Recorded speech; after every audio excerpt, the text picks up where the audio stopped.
আপনি পরকীয়া লিপ্ত না হন, কিন্তু তার স্ত্রী যে বিবরণ দিয়েছে সাইফুর রহমান সাগর এই ফেস দ্য পিপলের মধ্যে, আপনি সোশ্যাল মিডিয়া ঘাড়েন, সে কাঁদতে কাঁদতে সে কি পরিমাণ নির্যাতন তার স্ত্রীর উপরে করেছে। একটা আলেম কেন, একটা জেনারেল শিক্ষিত মানুষ কখনো এরকম কাজ করতে পারে না, ঠিক কিনা বলেন? সে বলেছেন ওপেন হাজার হাজার মানুষের সামনে যে নবী করিম সাল্লাল্লাহু আলাইহি সাল্লাম কোনো এক সময় আত্মহত্যা করতে চেয়েছিলেন। জোরে কোন নাম? আজীব ব্যাপার। আমি সেদিন বলেছি এই বেয়াদব শুধু অপেক্ষায় রয়েছি, আজ হোক কাল হোক তোর চরিত্র মানুষের সামনে উঠে আসবে, ঠিক কিনা বলেন? যে আমার নবীর চরিত্র নিয়ে, যে আমার নবীকে কলঙ্কিত করতে চেয়েছে, যে নবীর শান ও আজমতকে নিয়ে কটাক্ষ করেছে, এমন ব্যক্তিদের পর্যায়ক্রমে আজ হোক কাল হোক অপেক্ষায় থাকেন যে তার চরিত্র মানুষের সামনে উঠে আসবে, ঠিক কিনা বলেন? আরো অনেক কথা বলেছে। সে বলেছে ওয়াজাদাকা দাল্লান ফাহাদা, সূরা দোহার এক আয়াতের ব্যাখ্যা করতে গিয়ে সে বলছে আল্লাহর নবীকে নাকি আল্লাহ পথ ভ্রষ্ট পেয়েছে। নাউজুবিল্লাহ। কান কাটটা জুতার তলে ফিন মারমু, যদি তার বক্তব্য এই মসজিদে বসে আপনারা দেখতে চাইলে আমি দেখাইতে পারবো। এখন বর্তমানে দেখেন একজন বাংলা শিক্ষিত একজন স্কলার বাংলাদেশে মাদ্রাসার লাইনে পড়েই নাই, আসেনি একজন, আসেনি? যারা বোঝার তারা বুঝছেন, বাংলা শিক্ষিত, এখন তার পিছনে শত শত হাজার হাজার পোলাপাইন ঘুরে, হাজার হাজার মানুষ তারে খুব মানে। বাংলাদেশে বহুত সে ওয়াজ করে লেছে, কয়দিন সে ঘুম হয়ে আসেন, ঘুম হয়ে এল পায়না পায়না। সে ক্রিকেটার ছিল, ক্রিকেটার থেকে সে ইসলামী পথে ফিরে আসছে, তার কোনো ইসলামিক কোনো জ্ঞান নেই, সে কোনো মাদ্রাসায় পড়ে নাই। কথা বুঝাতে পারছি? এখন সে আইসে ফুট করে করতে 3-4 দিন পরে ভাইয়া উঠছে। এর মধ্যে এই 3-4 দিনে তার স্ত্রী, তার পরিবার পরিজন, সাংবাদিক সম্মেলন এবং বিভিন্ন জায়গায় পেপার পত্রিকা দিয়েছে, আমার স্বামী খুঁজে পাই না, আমার ফুট পাই না বিসেরা, এরকম করতে করতে সে ভাইরাল। এখন ফুট করে সে ভাইয়া উঠছে, এখন সারা দেশেই তার নিয়ে কথা বলে। এখন বলতে বলতে সে এত ফেমাস হয়েছে, এত পরিচিত হয়েছে, এখন তার মানুষ দাওয়াত দেওয়া শুরু করছে। নাউজুবিল্লাহ কোন? এগুলা কিয়ামতের আলামত। আমি এই মসজিদে দাঁড়ায় কিয়ামতের আলামতগুলোর মধ্যে কিয়ামত সম্পর্কে কিছু কথা চেষ্টা করবো আগামী 2-1 জুমার মধ্যে বলার। কথা বুঝতে পারছেন? যার দ্বীনি ইলম নাই কিন্তু দ্বীনের কথা বলে, এগুলো এটাই কিয়ামতের আলামত। এটাই কি কিয়ামতের আলামত? মাদ্রাসায় পড়েন না, আপনি কি বুঝবেন? আপনি কি বুঝবেন মাদ্রাসা? আমরা 1 2 3 4 5 6 পড়তে পড়তে মাস্টার্স শেষ করলাম, মুফতি হইলাম, মুহাদ্দিস হইলাম, মুফাসসির হইলাম, কারণ আমরাও এতটুকু কথা বলতে পারি না আপনি যতটুকু বাড়ায় কথা বলেন। কথা কেন, ঠিক কিনা বলেন? এই বেয়াদব এখন বর্তমানে দেখা গেছে কি বেয়াদব ছাড়া কিছু বলতে পারছি না তাকে। সোশ্যাল মিডিয়াতে ফেস দ্য পিপল একজন সাংবাদিক আছে আপনার সাইফুর রহমান সাগর, আর যুবকরা বলতে পারবা, ডক্টর আনায়েতুল্লাহ আব্বাসী সাহেব বিভিন্ন সময় ডিবেটে আসতেন তার আহ্বানে, ঠিক আছে? ওইটার মধ্যে এই নামটা বলেই দিই, আপনারা অনেকে চিনতেছেন না, আবু তোহা মোহাম্মদ আদনান। নাম কি? আবু তোহা মোহাম্মদ আদনান। আমার কথা মিথ্যা হইলে আমার বাড়ি মহালক্ষীপাড়া, এই মসজিদে ইনশাআল্লাহ যতদিন আল্লাহ রাখছেন আসবো, ভয় পাবেন না, ফিলার আমরা না। যাচাই করে দেখবেন। কেন বলতেছি জানেন? দেখেন শত শত মানুষ তার কথা শুনে, আজকে দেখেন সে পরকীয়া লিপ্ত। নাউজুবিল্লাহ বলেন, আরো জোরে বলেন নাউজুবিল্লাহ। আরে বাংলা শিক্ষিত হয়ে যদি তুমি হুজুর হইতে পারতা, তার আমরা কি ঘোড়ার কাছ কাটি নিই আমরা? কথা করেন, ঠিক কিনা বলেন? আপনি পরকীয়া লিপ্ত না হন, কিন্তু তার স্ত্রী যে বিবরণ দিয়েছে সাইফুর রহমান সাগর এই ফেস দ্য পিপলের মধ্যে, আপনি সোশ্যাল মিডিয়া ঘাড়েন, সে কাঁদতে কাঁদতে সে কি পরিমাণ নির্যাতন তার স্ত্রীর উপরে করেছে। একটা আলেম কেন, একটা জেনারেল শিক্ষিত মানুষ কখনো এরকম কাজ করতে পারে না, ঠিক কিনা বলেন? আপনারা দেখবেন এই কথাগুলো যদি আপনাদেরকে আমি তুলে না ধরি তাহলে কে তুলে ধরবে বলেন? দুঃখ লাগে। একটা কথা বলে না মানুষ যে কৈতরের পাও সুন্দর, সিলানের রাও সুন্দর, টুকটুকি দিয়ে। এই বেয়াদব এক সময় বলছে রাসূল পাক সাল্লাল্লাহু আলাইহি সাল্লাম, কথা শুনেন, দুঃখটা কেন? আমি কাউকে ভালোবাসবো আল্লাহর জন্য, কাউকে ঘৃণা করবো কার জন্য? আল্লাহর জন্য। তাকে আমি ঘৃণা করি। কেন ঘৃণা করি শুনেন। সে তার বক্তব্যে বলেছে, আপনার সোশ্যাল মিডিয়া ঘাটলে পাবেন, সে বলেছেন নবী করিম সাল্লাল্লাহু আলাইহি সাল্লাম আত্মহত্যা করতে চেয়েছিলেন। অনেকে মুখ বন্ধ করে থাকবেন আপনারা, জোরে বলেন নাউজুবিল্লাহ। আপনার নবীকে কে বলছে আত্মহত্যা করতে চেয়েছিল, আর আপনি মুখ বন্ধ করে বসে রয়েছেন? আপনার মতো মুমিন মুসলমান দরকার নেই তো আল্লাহর, আপনার মতো বান্দা আল্লাহর দরকার নেই জান্নাতে নেওয়ার জন্য। যে আত্মহত্যা করা মহাপাপ, আমরা ফিকার কিতাবের মধ্যে পড়েছি, আমাদের উস্তাদগণ বিশদভাবে পড়িয়েছেন, যারা আত্মহত্যা করে, বিষ পান করে কিংবা ফাঁসিতে ঝুলে, এই সমস্ত ব্যক্তিদের জানাজায় না যাওয়ার জন্য। জানাজা হবে তারা মুসলিম হিসেবে। কেন? এটা শিক্ষা, পরবর্তীতে মানুষ যেন আত্মহত্যা না করে। কথা বুঝতে পারছি? 2-4 জন লিয়ে কোনো মতে বিদায় করো, 2-4 জন লিয়ে কোনো মতে তার জানাজা দিয়ে দাও। কেন? এটা তার অপমান। নিজের জীবন যে নিজে দিতে পারে এরকম মহাপাপ, এরকম খারাপ কাজের মতো একটা জিনিসের সাথে সে বলেছেন ওপেন হাজার হাজার মানুষের সামনে যে নবী করিম সাল্লাল্লাহু আলাইহি সাল্লাম কোনো এক সময় আত্মহত্যা করতে চেয়েছিলেন। যেরকম আশ্চর্য আজীব ব্যাপার। আমি সেদিন বলেছি এই বেয়াদব শুধু অপেক্ষায় রয়েছি, আজ হোক কাল হোক তোর চরিত্র মানুষের সামনে উঠে আসবে। ঠিক কিনা বলেন? যে আমার নবীর চরিত্র নিয়ে, যে আমার নবীকে কলঙ্কিত করতে চেয়েছে, যে নবীর শান ও আজমতকে নিয়ে কটাক্ষ করেছে, এমন ব্যক্তিদের পর্যায়ক্রমে আজ হোক কাল হোক অপেক্ষায় থাকেন যে তার চরিত্র মানুষের সামনে উঠে আসবে। ঠিক কিনা বলেন? আরো অনেক কথা বলেছে। সে বলেছে ওয়াজাদাকা দাল্লান ফাহাদা, সূরা দোহার এক আয়াতের ব্যাখ্যা করতে গিয়ে সে বলছে আল্লাহর নবীকে নাকি আল্লাহ পথ ভ্রষ্ট পেয়েছে। নাউজুবিল্লাহ। কান কাটটা জুতার তলে ফিন মারমু যদি তার বক্তব্য এই মসজিদে বসে আপনারা দেখতে চাইলে আমি দেখাইতে পারবো। এখন বর্তমানে এআই একটা অ্যাপস কি বলে সফটওয়্যার বেরিয়েছে, ওইটার কারণে যেগুলো হচ্ছে এগুলো বোঝা যায়, মানুষ বুঝে কোনটা এআই দ্বারা করছে আর কোনটা বাস্তবে। কথা কেন ঠিক কিনা বলে? আপনার চোখ দিছে আল্লাহ, আল্লাহ আপনার কান দিছে, আপনার বিবেক দিছে। আমি তার বিরোধিতা কেন করছি? আল্লাহর জন্য। সে আমার নবীকে নিয়ে কথা বলছে। কথা কেন ঠিক কিনা বলেন? আমি কোনো ব্যক্তিকে ভালোবাসবো, আমি কেন আপনিও বাসতে হবে। আজকের পুরো আলোচনাই করছি ভালোবাসবো কার জন্য? কথা কেন কার জন্য? কাউকে ঘৃণা করলে কার জন্য করব? আমরা এই সমস্ত ব্যক্তিদেরকে, দালাল বক্তাদেরকে, যাদের এলেম নাই কালাম নাই, কিছু শিখছে কিছু না, কিছু বিজ্ঞান, কিছু বাংলা, কিছু ইংলিশ মিলে এসে বাংলিশ, এখন সে মানুষের সামনে সুন্দর করে ওই কৈতরের পাও সুন্দর, সিলানের রাও সুন্দর, টকটুকি দেয়। এখন কিছু কিছু যুবক না বুঝেই তার প্রেমে পড়ে গেছে। হাই হাই বিজ্ঞ আলেম, গোড়ার ডিম ছাতা। সে যদি ভালো আলেম হতো সে কখনো নবীজির সঙ্গে এই ধরনের কটূক্তি করতে পারত। এক কথা শেষ। আপনার নবী লাগবে, আপনার আমার মতো মিনহাজের দরকার নাই, আপনার আবু তো হাদনানের মতো দরকার নাই, আপনার আজহারির মতো এরকম হুজুরের দরকার নাই। আপনার নবী লাগবে। কি লাগবে? কথা বলেন, কি লাগবে? নবী লাগবে। আপনি নবীরে ভালোবাসেন, প্রয়োজনে দুনিয়ার সমস্ত আলেমদেরকে আপনি অ্যাভয়েড করেন, ঘৃণা করেন আল্লাহর জন্য। কার জন্য? কোন আলেমদেরকে?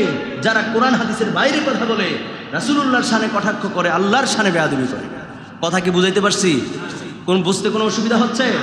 দেখেন না আরেক বেয়াদব কি বলছে? নবীজিকে সাংবাদিক বলেছে। সাংবাদিক কারে কয়? নবী শব্দের অর্থ সাংবাদিক। পৃথিবীর কোনো ডিকশনারিতে যদি দেখাইতে পারো, কোনোদিন মাইকের সামনে দাঁড়াবো না। মিডিয়া আছে, এই মিডিয়া আলোচনা সারা বিশ্বে ঘুরে। নবী শব্দের অর্থ সাংবাদিক যদি কোনো ডিকশনারিতে, পৃথিবীতে কোনো ডিকশনারিতে দেখাইতে পারো, আরবি কোনো লুগাতে বা কোনো বইয়ের মধ্যে দেখাইতে পারো, কোনো দিন আর আলোচনা করবো না। এগুলো কি বলছো? মানুষকে বিভ্রান্ত করার জন্য, মানুষের ঈমান হরণ করার জন্য। কথা বলেন ঠিক কিনা? এটার চরম বিরোধিতা হয়েছে। দেখলাম তার পেছনে কিছু দালাল সংশোধন না করে দিয়া কই কি হয়েছে, নবীদের সাংবাদিক কইছে। নাউজুবিল্লাহ কর না। বার্তা বাহক কার? নবীজি বার্তা বাহক কার ছিলেন? তো দুনিয়ার সাংবাদিক কি আল্লাহর সংবাদ প্রচার করে? দুনিয়ার সাংবাদিকের অসংখ্য ভুল আছে। সত্যকে মিথ্যা বানায়, মিথ্যাকে সত্য বানায়, কিংবা যারা সত্য প্রচার করার চেষ্টা করে তাদেরও অনেক ভুল হয়ে যায়। কথা কোন ঠিক কিনা? মনে রাখবেন, তারা জাতির সামনে আজকে স্পষ্ট হয়ে গেছে, কথায় কথায় মিথ্যা কথা বলে। কথা বলেন ঠিক কিনা? দুঃখ লাগে কি জানেন? মানুষ একটা যখন ভুল করে, এই শোনেন, মানুষ যখন একটা ভুল করে, ভুল করার পরে যদি কেউ সংশোধন করাই দেয় তাহলে সে এটা ঠিক আছে। এখন কিছু কিছু মৌলবী তার লগে লগে বলতেছে না সাংবাদিক কইছে, সমস্যা কি? তোরা তো বেটা গন্ডারের সামরা, সিমডা আজকা দিলে এক সপ্তাহ পরে তোরা গাও লাগে। কথা কয় না ঠিক কিনা বলেন? তোরা যদি অন্তত আল্লাহকে ভয় পাইতে সাথে সাথে বলতে হায় হায়, তাহলে তো আমার একটা ভুল হয়ে গেছে, আল্লাহ আমাকে মাফ করো, আল্লাহ আমাকে কি করো। আমি মিনহাজ এই ধরনের কোনো কথা ইনশাল্লাহ কখনোই বের হবে না যদি আমার সেন্স ঠিক থাকে। যদিও কোনো কারণে কোনো বক্তব্য ভুল হয়ে যায়, আমি একবার না 1000 বার আল্লাহর দরবারে মাপ চাবো। কিন্তু তোরা কি করো? একজনে ভুল করলে এটারে আরো 10 জনে সাপোর্ট দেয়। নাউজুবিল্লাহ বলেন। কথা বেশি বলবো না, এগুলো থেকে বুঝবেন, বুঝে চলবেন। আপনার বিবেকের বিচার হবে, গরু বাছুরের, গরু ছাগল ভেড়া মহিষের বিচার হবে না। আপনার বিচার হবে কেন জানেন? আল্লাহ আপনার আকল দিয়েছে, আপনার আকল খাড়ায় কথা বলবেন। আমি একজন আলেম, আমি কি বলছি, আরেকজন আলেম কি বলতেছে, আপনার এই বুঝ যদি আপনার না থাকে তো আপনি কি বুঝওয়ালা হইলেন? আপনার আকল আর কই খাড়াইলেন? কথা কয় না ঠিক কিনা বলেন? মনে রাখবেন, আপনাদের দলিলের প্রয়োজন নেই। বলে হুজুর আমরা তো দলিল জানি না। দলিল জানার দরকার নাই। দেখবেন এমন কথা বলে ফেলছে আপনার সামনে, ঠিক আছে, যে আপনি নিজে বুঝতে পারছেন। আচ্ছা, আপনাদের সামনে যদি কোনো হুজুর বলতো যে নবীজি আত্মহত্যা করতে চাইছে, আপনারা জোতাইটা দিতেন না? কথা জোতা দিয়ে ফিরে দিতেন না? এটা কোনো কথা? এটা কোনো কথা হইলো? যেখানে রাসূলুল্লাহ এই আত্মহত্যাকারীদেরকে বলেছেন তারা জাহান্নামে যাবে, কোরআন এবং হাদিস অনুযায়ী, সেই জায়গায় নবী বলে আত্মহত্যা করতেছে। আর কি আলী বেগম নবীজির নাকি তিনি নাকি পথভ্রষ্ট ছিলেন, এই কথা যারা বলে মনে রাখবেন তাদের যান, আপনি তাদের সঙ্গে যান, আমার কোনো আপত্তি নেই, আমার কোনো কষ্ট নাই। কিন্তু মনে রাখবেন আপনার পথ আপনিই বেছে নিয়েছেন জাহান্নামে যাওয়ার জন্য। কথা বলেন ঠিক কিনা? জুমার দিন সেরকম সময় হয় না, তারপরও কেমনি 1:30 বাইজা যায়। তারপরও আল্লাহ পাক রব্বুল আলামিন ভালো কাজই তো, মসজিদের মধ্যে মানুষ ভালো কাজ করার জন্য আসে। বলবেন হুজুর আপনি বিরোধিতা করেছেন, হ্যাঁ আমি তাকে আল্লাহর জন্য ঘৃণা করেছি। কোরআন হাদিসে পাওয়া যায় কাউকে ভালোবাসলে আল্লাহর জন্য, ঘৃণা করলো আল্লাহর জন্য। দিন এবং ইসলামের স্বার্থে, কোরআনের স্বার্থে, নবীজির স্বার্থে, আল্লাহর স্বার্থে আপনি আমি মিনহাজের নাম ধরে গীবত করতে পারবেন। এটা গীবত নয়, বরঞ্চ আপনি আরো 10 জনকে আপনি সতর্ক করে দিয়েছেন, অমুক হুজুর এই কথা বলছে, সাবধান, ইমানকে ধরে রাখো। এটা ইসলামের জন্য বলেছেন, আমার ব্যক্তিগত কোনো স্বার্থ নেই এই জায়গার মধ্যে। আমি এই কথা বললে আমাকে 500 টাকা দিবে না, অথবা সে আমার ফাতের বাদ কায়রা নেয় নাই, নিছে? কথা বলেন না, নিছে? নেয় নাই। আমি দিনের স্বার্থে কথা বলেছি, আপনাদেরকে হেফাজত করার জন্য, ইমান যেন মজুদ থাকে। এই সমস্ত মিথ্যুক কাযযাবদের বক্তব্য শুনে ইমান যেন চুরি না হয়ে যায়, সেই জন্য সতর্ক করেছি, যেহেতু আমি আপনাদের খাওয়া দেন।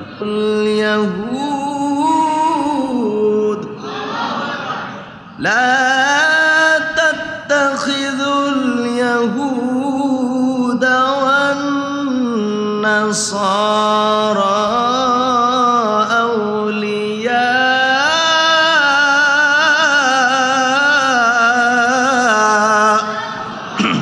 ভাইরা আমার, বন্ধুরা আমার, আল্লাহ পাক রব্বুল আলামিন সূরা মায়েদার 51 নম্বর আয়াতে কারিমার মধ্যে স্পষ্ট করে বলে দিয়েছেন, হে ঈমানদারেরা, তোমরা বন্ধু রূপে গ্রহণ করিও না ইহুদি এবং নাসারাকে।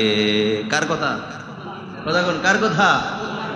আল্লাহ বলছেন ইহুদি এবং নাসারাদেরকে বন্ধু বানাইও। কথাটা কার? আল্লাহ বলছেন বন্ধু বানাইও না, বন্ধু হিসেবে গ্রহণ করিও না।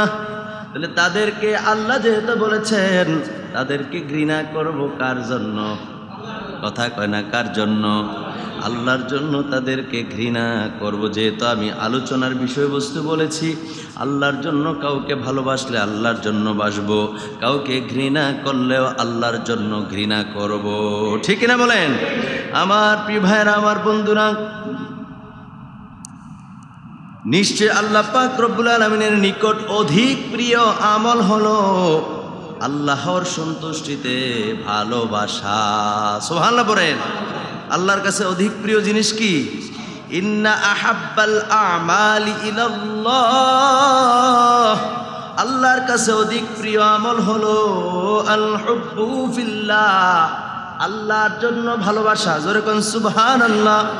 ওয়াল বুগদু ফিল্লাহ, আর কাউকে ঘৃণা করলেও আল্লাহর জন্য ঘৃণা করা। জোরে জোরে বলেন সুবহানাল্লাহ। ইবনে মাজাহ শরীফের হাদিস, মিশকাত শরীফের 427 পৃষ্ঠার মধ্যে এই হাদিসখানা রয়েছে। সুবহানাল্লাহ বলেন। আমার ভাইয়েরা, আমার বন্ধুরা, আমি আপনাদেরকে মহান রব্বুল আলামিনের আরেকটি আয়াতে কারিমা তুলে ধরছি। রব্বুল আলামিন এই আয়াতে কারিমার মধ্যে কিছু কথা স্পষ্ট করে জানিয়ে দিয়েছেন। সূরা মুজদালা আয়াত নাম্বার 22 আল্লাহ বলছেন, বিসমিল্লাহির রহমানির রহিম, লা তাজিদু কওমান ইউমিনুনা বিল্লাহি ওয়াল ইয়াউমিল আখির واليوم الآخر يودون من حد الله ورسوله ولو كانوا آباءهم أو أبناءهم أو إخوانهم أو عشيرتهم জোরে জোরে বলেন আল্লাহু আকবার। ইলা আখিরিল আয়াতিল কারিম, আয়াতটা অনেক লম্বা। আল্লাহ পাক রব্বুল আলামিন বলেন, আপনি এমন কোন সম্প্রদায়কে পাবেন না যারা আল্লাহ ও পরকালের উপর ঈমান রাখা অবস্থায়, যারা আল্লাহ ও আল্লাহ রাসূলের সাথে শত্রুতা পোষণ করে গো, তাদের সাথে বন্ধুত্ব রাখে। সুবহানাল্লাহ কর না। কথাটা বোঝেন, এই কথাটা আল্লাহ বলছেন, হাবিব বন্ধু নবী, আপনি এমন কোন সম্প্রদায়কে পাবেন না যারা আল্লাহ ও পরকালের উপর ঈমান রাখে, মানে বিশ্বাস করে, আল্লাহকে বিশ্বাস করে, পরকালকে বিশ্বাস করে, অর্থাৎ ইসলামের যাবতীয় সকল কিছু তারা কি বিশ্বাস করে, মানে। সুবহানাল্লাহ কর না।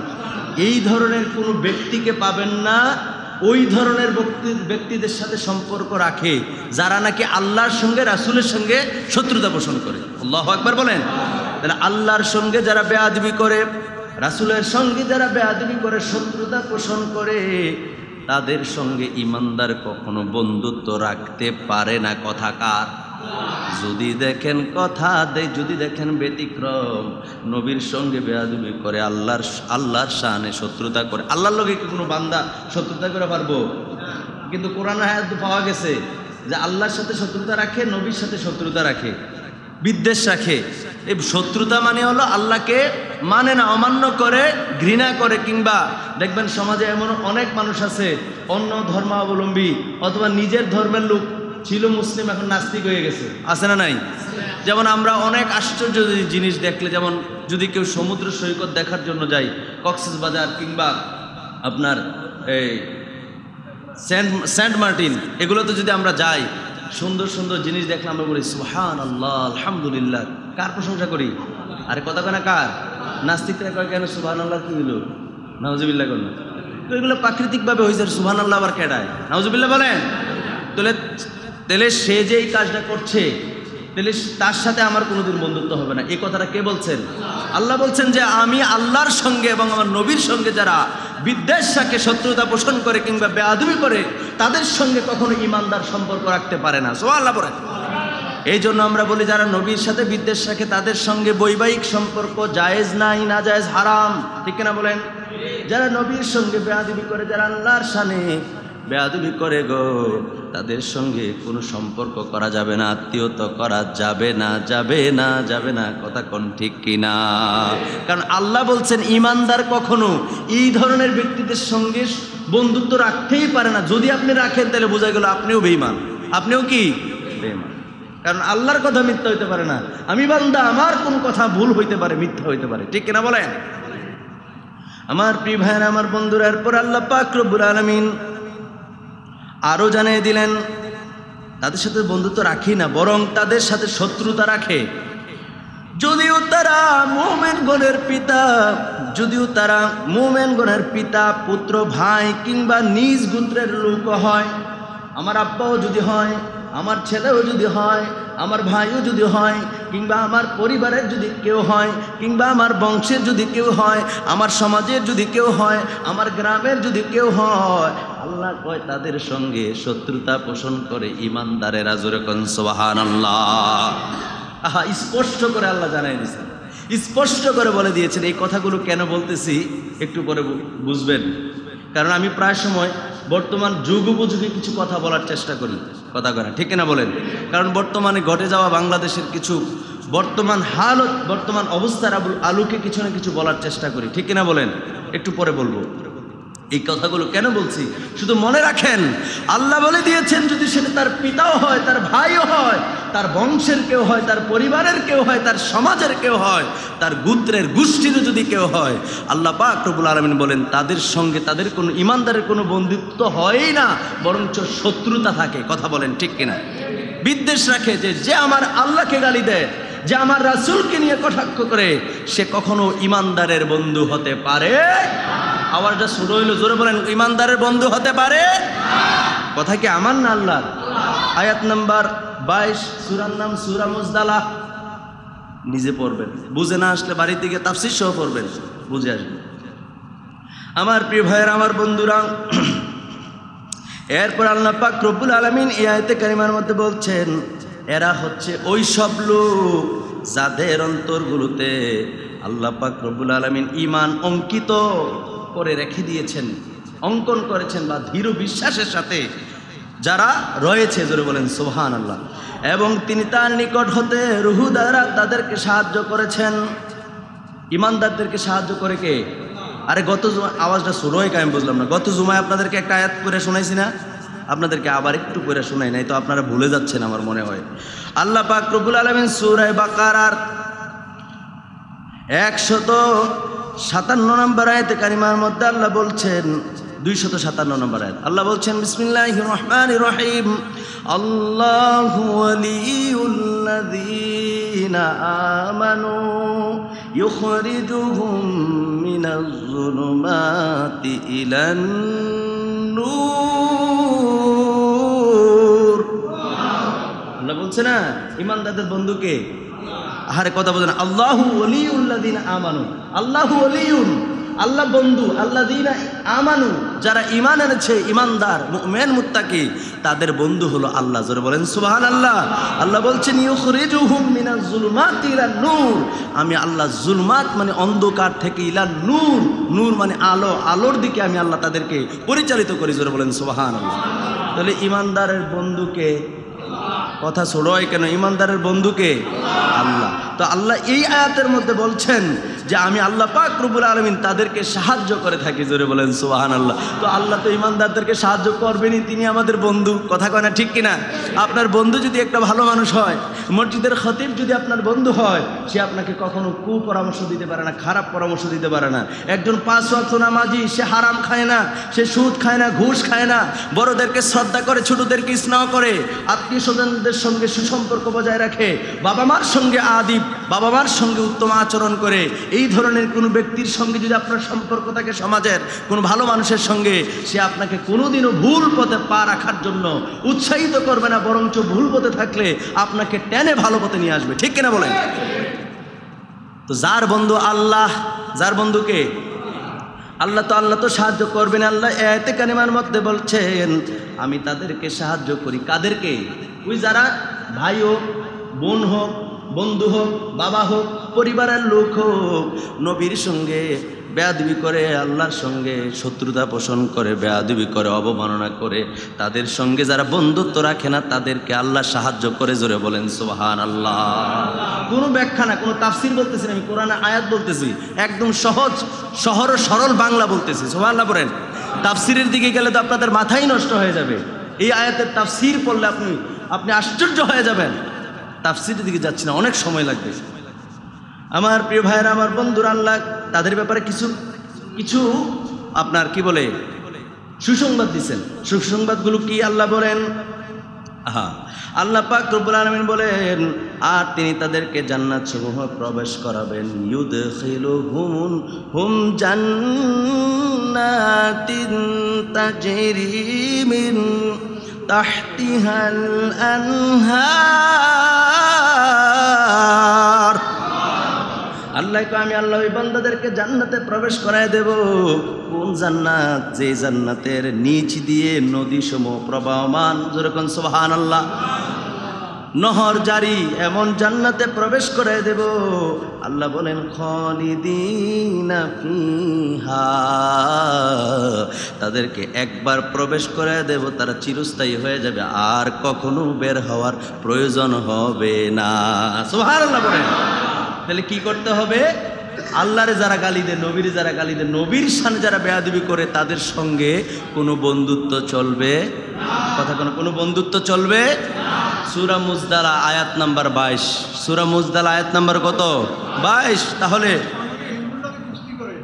হিন্দুর সাথে কোনো বন্ধুত্ব হতে পারে না, সে তো বেঈমান, তার তো ঈমান নাই। তার কি নাই? আমাদের মসজিদের সম্মানিত প্রফেসর সাহেব, উনি মসজিদের সভাপতি সাহেব, উনি খুব সুন্দর একটা কথা বলছেন যে হিন্দুর সাথে বন্ধুত্ব করে, আছে না নাই? আমার দেশে এই কয়েক মাসের মধ্যে এই বিগত কয়েকদিনের মধ্যে যা কিছু দেখছি, আমি তো এগুলো নিয়ে মসজিদে বলি নাই। বলছি, বললে বলবে যে দলীয় কথা বলতেছেন। না, দলীয় কথা না। আমার মনে হয় যে নির্বাচনের জন্য, একটা ভোটের জন্য কিছু মানুষ একদম মরিয়া হয়ে পাগল হয়ে গেছে। কথা কয় না, ঠিক কিনা? সত্য কথা যদি এখন তুলে ধরি, এখন ইমাম সাহেব ভালো না, আমিও বিতর্কিত হয়ে যাবো। কারণ আমার পিছনে আপনারা শত শত মানুষ নামাজ পড়েন, মনে করেন এখন সবারকে মন রেখে আমি কথা বলতে পারবো? আমি কারো মন রেখে কথা বলবো না। আল্লাহ এবং আল্লাহ রসুলের মহাব্বতে কথা বলবো। রিজিক যতদিন আমার এখানে আছে ততদিন খেদমত আমি করে যাব, ঠিক কিনা বলেন? আমি প্রথম দিন যা বলেছি, আজকেও বলেছি, আমি মসজিদের কোনো কমিটিকে ভয় পাই না। রিজিক আল্লাহ যতদিন রাখছে ততদিন থাকবো। হ্যাঁ, মসজিদ কমিটিকে আমি শ্রদ্ধা করি, আমি সম্মান করি। ওনারা যদি ওই সম্মানে আমাকে রাখতে পারে, আমি থাকবো। ভালোবাসা মহাব্বত যতদিন আছে আমি ততদিন থাকবো। কারো কোনো কথায় কোনো বয়ান চলবে না। কথা কন, ঠিক কিনা? শুরুতেও বলেছি, আজকেও বলে যাচ্ছি, যতদিন থাকবো ততদিন বলবো। তা আমি আর আপনার মন রেখে কথা কয়ে কোনো লাভ আছে? হিন্দুদের পূজায় গিয়ে শুভেচ্ছা জানায়, মুসলমানের ফুল, নাউজুবিল্লাহ কন। লজ্জা থাকা দরকার। এদের ঈমান কত আগে আউট হয়ে গেছে। হিন্দুদের পূজায় কি কখনো মুসলমান শুভেচ্ছা জানাইতে পারে? তাদের সঙ্গে ওখানে গিয়ে প্রসাদ খায়, তাদের বাড়িতে গিয়ে খাবার খায়। নাউজুবিল্লাহ বলেন। আপনি চিন্তা করছেন একবার? আপনি তো আল্লাহর নবী তো মূর্তি ভাঙছে, আপনি কোন মূর্তি বানান আমরা পাহারা দেন? এতে মুসলমান, এতে কি মুসলমান? গরু খাওয়াই না মুসলমান। কথা কয় না ঠিক কিনা বলেন? ব্যক্তির নাম নিয়ে আমি সমালোচনা একটু কমই করি, ব্যক্তির নাম আমার বলার দরকার নাই। আল্লাহর নবী 360 মূর্তির পূজা ছাইরে দিয়া এক আল্লাহর ইবাদত করার জন্য আহ্বান করেছেন। তায়েফের ময়দানে নবীজি রক্তাক্ত হয়েছেন, তারপরে নবীজি কখনো বলেন নাই যে তোমরা পূজা তোমরা করো, আমারটা আমি করি, বলছেন? আমার ভাইয়েরা, আমার বন্ধুরা, সত্যের দাওয়াত দিতে গিয়ে আল্লাহর নবী মায়ের খেয়েছেন। শরীর মুবারক থেকে অসংখ্য রক্ত মুবারক ঝরিয়েছেন। তায়েফের ময়দানে নবীজি জমিনে পড়ে গেছেন। জিবরাইল আমিন আসছে, এসে বলছি ইয়া রাসূলুল্লাহ, ইয়া হাবিবাল্লাহ, আপনি শুধু একবার অনুমতি দেন, একবার অনুমতি দেন, পুরা তায়েফটাকে আমি জিবরাইল যেইভাবে আছে এইভাবে ধইরা একবার উল্টাইয়া ধ্বংস করে দিই। আল্লাহু আকবার বলেন। আল্লাহর নবী বলছেন না, এই হাদিস মিশকাত শরীফে আমি নিজে পড়ছি। আল্লাহর নবী দুজাহানের বাচ্চা নবী বলেছেন না, এরা বুঝে নাই, এরা আমার চিনে নাই, চিনলে আমার সঙ্গে এই কাজটা করতো না। আমাকে আল্লাহ রহমাতাল লিল আলামিন হিসেবে দুনিয়াতে প্রেরণ করেছেন, আমি সকলের রহমত, সুতরাং সেই জায়গার মধ্যে আমি তাদের গজবের কারণ হতে পারি না।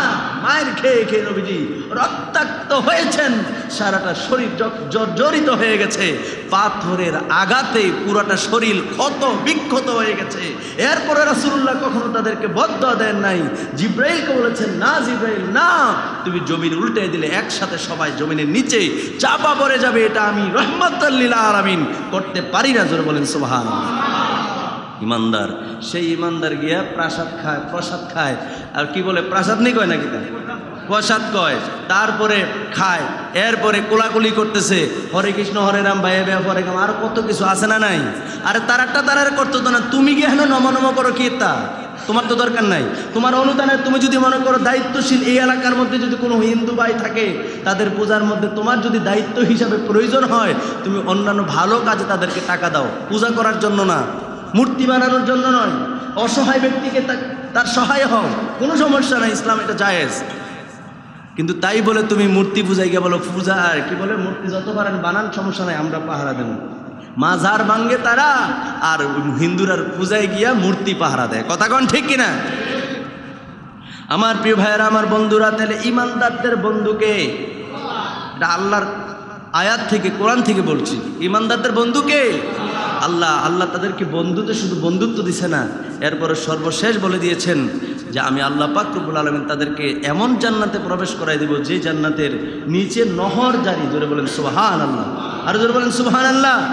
নদী সমূহ প্রবাহমান এমন জান্নাতে প্রবেশ করাই দেব, খালিদিনা ফিহা, তারা ওখান থেকে আর কখনো বের হবে না, তারা চিরস্থায়ী। জোরে বলেন সুবহানাল্লাহ। একটু দূরে শরীফ পড়ি, আল্লাহুম্মা মাওলানা মুহাম্মদ ওয়া আলা আলি সাইয়্যিদিনা।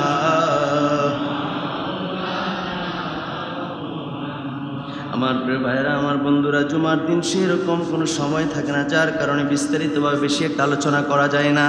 আল্লাহ পাক রব্বুল আলামিন অন্য আয়াতে কারিমার মধ্যে বলছেন, সূরা মুমতাহিনার আয়াত নাম্বার 13, আল্লাহ সুবহানাহু ওয়া তাআলা এই আয়াতে কারিমার মধ্যে স্পষ্ট করে জানিয়ে দিয়েছেন, ইয়া আইয়ুহাল্লাযীনা আমানু লা তাতাওয়াল্লাউ কওমান গাযিবাল্লাহু আলাইহিম قد يئسوا من الآخرة كما يئس الكفار من أصحاب الله أكبر من أصحاب القبور।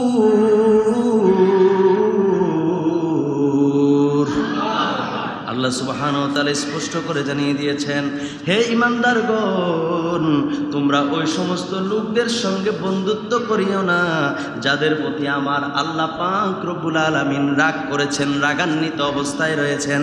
এরপর আল্লাহ পাক রব্বুল আলামিন বলেন, তারা পরকালের ব্যাপারে এমনভাবে নিরাশ হয়েছে যেমনভাবে কাফেররা কবরবাসীদের থেকে নিরাশ হয়েছে। ঠিক না বলেন? কাফেররা কি কবরবাসী? যারা যেই কাফের একবার কবরে গেছে সে কি সুখী? কথা বলে, সে কি সুখে আছে? বাইরের মাইকটা মনে একটু সাউন্ড করে, বাইরের মাইকটা আমার ভাইরা, আমার বন্ধুরা, আরেকটি কথা বলে আমি আমার আলোচনা একেবারে শেষের দিকে নিয়ে যাব। নবী করিম রউফুর রহিম সাল্লাল্লাহু আলাইহি ওয়া আলিহি ওয়াসাল্লামের অত্যন্ত গুরুত্বপূর্ণ হাদিস বুখারী শরীফের প্রথম খণ্ডে 7 নম্বর পৃষ্ঠায় রয়েছে। আল্লাহর নবী দুজাহানের বাদশা নবী রহমাতুল লিল আলামিন বলছেন, এটা একটু বাড়াই দেন, সামান্য এটা একটু বাড়াই দেন। আল্লাহর নবী দুজাহানের বাদশা নবী, আমার দিকে তাকান। নবীজি সাল্লাল্লাহু আলাইহি সাল্লাম বলেন, যার নিকট আল্লাহ এবং আল্লাহ রাসূলের ভালোবাসা সবচাইতে বেশি, সে ঈমানের স্বাদ পাবে। সুবহানাল্লাহ বলেন। 3 প্রকারের ব্যক্তি, 3টা বৈশিষ্ট্য যার মধ্যে আছে, আল্লাহ নবী বলেন সে ঈমানের পরিপূর্ণ স্বাদ পাবে। 1 নম্বরে নবী সাল্লাল্লাহু আলাইহি সাল্লাম বলেন, যার নিকট আল্লাহ এবং আল্লাহ রাসূলের ভালোবাসা পৃথিবীর সকল কিছুর চাইতে বেশি, অধিক পরিমাণে, সে ঈমানের পরিপূর্ণ স্বাদ পাবে। জোরে কোন সুবহানাল্লাহ। 2 নম্বরে নবী সাল্লাল্লাহু আলাইহি সাল্লাম বলেন, যে ব্যক্তি কোনো বান্দাকে একমাত্র কেবলমাত্র শুধুমাত্র আল্লাহর জন্য, আল্লাহর সন্তুষ্টির জন্য, আল্লাহর রাজি খুশির জন্য ভালোবাসে, জোরে কোন সুবহানাল্লাহ। মানুষকে ভালোবাসবো কার জন্য? নাকি নিজের পক্ষে থাকার লাগা? নিজের পক্ষে থাকার লাগা? অনেক মানুষ আছে সমাজের মধ্যে, ধনাঢ্য ব্যক্তি, এই জাকাতের সময় হলে রমজান মাস শেষে কিংবা যেই সময় বছরে একবার কাপড় চোপড় এটা সেটা দেয়। অনেক মানুষ আছে দেখবেন আল্লাহর সন্তুষ্টির জন্য যে তাকে আমি স্যালুট জানাই। কিন্তু যে ব্যক্তি, কিছু কিছু মানুষ আছে যারা নিজের দল ভারী করার জন্য লোকদেরকে ডাইকা আইনা টাকা দেয়, আছে না নাই? নিজের পক্ষে থাকার জন্য টাকা দেয়, কাপড় দেয়। এতে কারণ আমার লাগতো না, তুই কি বুঝবি, লাগতো না, আমার তো তোর কাম লাগবো, তুই আয়, কথা কর। নাউজুবিল্লাহ বলেন। এই সমস্ত ব্যক্তিদের দান তো কবুল হবেই না, বরং নবী সাল্লাল্লাহু আলাইহি সাল্লাম বলেছেন ওই ব্যক্তি পরিপূর্ণ ঈমানের স্বাদ পাবে যে ব্যক্তি একমাত্র আমি আল্লাহর সন্তুষ্টির জন্য মানুষকে ভালোবাসে। যেরকম 3 নম্বর আল্লাহ নবী বলেন, যে ব্যক্তি আল্লাহ তাআলার কুফরি থেকে মুক্তি দেওয়ার পরে, যে ব্যক্তি আল্লাহ তাআলা কোনো ব্যক্তিকে আল্লাহ কুফরি থেকে কোনো ব্যক্তিকে মুক্তি দিয়েছেন, মুক্তি দেওয়ার পরে সে কুফরিতে ফিরে যাওয়াকে অপছন্দ করেন, এমনভাবে যেমনভাবে আগুনে নিক্ষিপ্ত হওয়াকে অপছন্দ করেন। আল্লাহর জগতে কোনো বান্দা কি আগুনে নিক্ষিপ্ত হওয়াকে পছন্দ করে? মানে আপনি আগুনে পড়বেন বা আগুনে ঝাঁপ দিবেন, এটা কি আপনি কখনো আকাঙ্ক্ষা আপনার আছে এরকম? বা আগুনে আপনি পড়ে যান এরকম আপনি চান? তা আগুনে পড়াকে যেরকমভাবে বান্দা অপছন্দ করে, আল্লাহ নবী বলেন কোন ব্যক্তি কুফরি থেকে মুক্তি পাওয়ার পরে, আল্লাহ তাকে ক্ষমা করে দেওয়ার পরে সে ওই কুফরিতে আবার ফিরে যাওয়াকে ওই রকম ভয় পায় যেই রকম আগুনে পড়াকে ভয় পায়। কথা বুঝাতে পারছি? এই 3 শ্রেণীর ব্যক্তি, 3টা বৈশিষ্ট্য যার মধ্যে থাকবে, সে ঈমানের পরিপূর্ণ স্বাদ পাবে। যেরকম সুবহানাল্লাহ, আর যেরকম সুবহানাল্লাহ। আল্লাহ নবী বলেন, কাল হাসরের ময়দানে সূর্য মানুষের মাথার উপরে থাকবে। এখন তো মাথার উপরেই, তবে 9,30,00,000 মাইল উপরে, যেন তেন কথা না, 9,30,00,000 মাইল উপরে সূর্য ওখান থেকে আলো দেয়। সেই আলো জমিনে পড়তে 8 মিনিট 20 সেকেন্ড সময় লাগে। কত সময় লাগে? আর হাসরের ময়দানে সূর্য থাকবে মানুষের একেবারে নিকটে, একেবারে নিকটে। কেউ বলছেন 1 হাত, কেউ বলছেন 12 হাত, কেউ বলছেন 1 মাইল। যেই যতগুলা ব্যাখ্যা বিশ্লেষণ আছে মনে করেন সবগুলাই নিকটে। এত নিকটে যদি 1 মাইল উপরে থাকে, এখন সূর্য 9,30,00,000 মাইল উপরে, ওইটার তুলনায় 1 মাইল উপরে যদি সূর্য থাকে, বলেন তো দেখি আপনার আমার কোনো পরিত্রাণ পাওয়ার কোনো উপায় আছে? ঠিক আছে, মানে বাঁচার কোনো উপায় আছে? আছে। মানে যদি রুদ্রের আলো পড়ে তাহলে আপনার আমার কোনো উপায় থাকবে? থাকবে না। তো নবীজি সাল্লাল্লাহু আলাইহি সাল্লাম বলেন 6 শ্রেণীর ব্যক্তি। কয় শ্রেণীর? কথা বলেন, কয় শ্রেণীর? 6 প্রকারের ব্যক্তি, না দুঃখিত, 7 ধরনের ব্যক্তি এই আরশের নিচে ছায়া পাবে, সূর্যের আলো তাদের মাথায় পড়বে না। যেরকম সুবহানাল্লাহ। তারা এসি করা জায়গায় থাকবে। দুনিয়ার এসি করলে তো বুঝবেন ওইটা এসি না, এটা এর চেয়ে আরো অনেক স্পেশাল। জোরে বলেন সুবহানাল্লাহ। আল্লাহ নবী বলেন সেদিন আরশের ছায়া ছাড়ার কোনো ছায়াই থাকবে না, সবাই রুদ্রের আলোতে পড়বে, কিন্তু শুধুমাত্র কেবলমাত্র একমাত্র আরশের নিচে যারা ছায়া থাকবে তারাই ছায়ায় থাকবে। জোরে বলেন সুবহানাল্লাহ। নিরাপদে থাকবে, শান্তি থাকবে। এর মধ্যে 7 শ্রেণীর ব্যক্তিদেরকে নিয়ে আলোচনা করলে বিশদ আলোচনা। আমি 7 শ্রেণীর ব্যক্তিদের নিয়ে কথা বলতে চাচ্ছি না, যেহেতু আল্লাহর সন্তুষ্টির জন্য ভালোবাসা আজকের আলোচনার মূল বিষয়। তো 7 শ্রেণীর মধ্যে 1 প্রকারের হলো, আল্লাহ নবী বলছেন এমন 2 ব্যক্তি যারা আল্লাহর সন্তুষ্টিতে একে অপরকে ভালোবাসে। যেরকম সুবহানাল্লাহ। এমন 2 ব্যক্তি, এটা কোন 2 ব্যক্তি?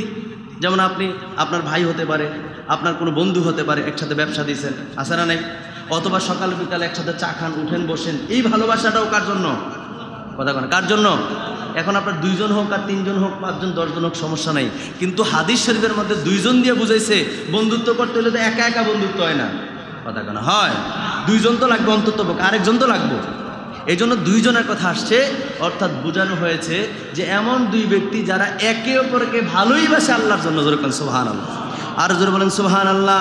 এবং উভয়ে আল্লাহর সন্তুষ্টিতে একত্রিত হয় এবং আল্লাহর সন্তুষ্টিতে বিচ্ছেদ হয়। জোরে জোরে বলেন সুবহানাল্লাহ। যদি কোনো কাজ করে, ব্যবসায়িক কাজ হোক কিংবা যে কোনো কাজ হয়, এটা একমাত্র আল্লাহর সন্তুষ্টির জন্য হবে। আর যদি তার কবরের মধ্যে দ্বন্দ্ব হয়, তাহলে এটা আল্লাহর সন্তুষ্টির জন্যই হবে। জোরে বলেন সুবহানাল্লাহ। যেমন আমি আপনার সঙ্গে বন্ধুত্ব, কিন্তু আপনি হঠাৎ করে এমন বাক্য উচ্চারণ করছেন যেটা আল্লাহর সঙ্গে বেয়াদবি, যেটা আমার নবীর সঙ্গে বেয়াদবি, তাহলে আমাদের মধ্যে বিচ্ছেদ হয়ে গেল না? তোমার সঙ্গে আমি আর কোনো বন্ধুত্ব রাখবো না। এই যে বিচ্ছেদটা হইল, সেটাও একমাত্র আল্লাহর জন্য। জোরে বলেন সুবহানাল্লাহ। কথা কি বুঝাইতে পারলাম? এরপর আল্লাহ নবী দৌজানের বাদশাহ নবী 5ম নম্বরে, এটা 4র্থ নম্বর একটা বলেছি, 5ম নম্বরে যে বলেন এমন পুরুষ যাকে কোনো সুন্দরী নারী আহ্বান করেছেন খারাপ কাজ করার জন্য, যৌন আকাঙ্ক্ষার জন্য আহ্বান করেছেন, কিন্তু ওই যুবক একমাত্র কেবলমাত্র আল্লাহর সন্তুষ্টির জন্য, আল্লাহর ভালোবাসার জন্য এই সুন্দরী নারীর আহ্বানে সাড়া দেয় নাই, না গিয়ে একমাত্র আল্লাহর সন্তুষ্টির জন্য নীরব রয়েছেন। জোরে জোরে বলেন সুবহানাল্লাহ, আর জোরে বলেন সুবহানাল্লাহ। ওই সুন্দরী নারীর আহ্বানে সাড়া না দেওয়া যুবক সেদিন আরশের নিচে ছায়া পাবে। জোরে বলেন সুবহানাল্লাহ। কথা আমার এই জায়গায় যা বলেছি আজকে আল্লাহ এবং আল্লাহ রাসূলের মহাব্বতে। কার মহাব্বতে? ভালোবাসতে হবে কার মহাব্বতে? তো রাসূলের কথা কই থেকে আসলো? মাইয়ুতি রাসূল ফাকাদ আতা আল্লাহ। নবীকে মানলে আল্লাহকে মানে, আপনি আল্লাহরে পাইবেন না তো যে আল্লাহরে ধরে রাখবেন। কথা বুঝাইতে পারছি? আল্লাহ অদৃশ্য, আল্লাহ পাক রব্বুল আলামিনের আকার নাই, আকৃতি নাই, আছে নাই। সেজন্য নবীকে ভালোবাসা, নবীকে মানাই হলো আল্লাহকে মানা। এটা কোরআন সূরা নিসা আয়াত নাম্বার 80। সূরা নিসা আয়াত নাম্বার কত? 80। আল্লাহ বলেন মাইয়ুতি রাসূল ফাকাদ আতা আল্লাহ। আমার নবীরে ভালোবাসাই আমি আল্লাহরে ভালোবাসা, আমার নবীর সন্তুষ্টি আমি আল্লাহর সন্তুষ্টি, আমি নবীর মহাব্বত আমি আল্লাহর মহাব্বত। জোরে বলেন সুবহানাল্লাহ। কথা কি আমার না আল্লাহর? কথা বলেন কার? এই জন্য কথা বলতে হবে আল্লাহ এবং আল্লাহ রাসূলের মহাব্বত। কার? আল্লাহ এবং আল্লাহর রাসূলের মহাব্বত। জোরে বলেন আর জোরে বলেন সুবহানাল্লাহ।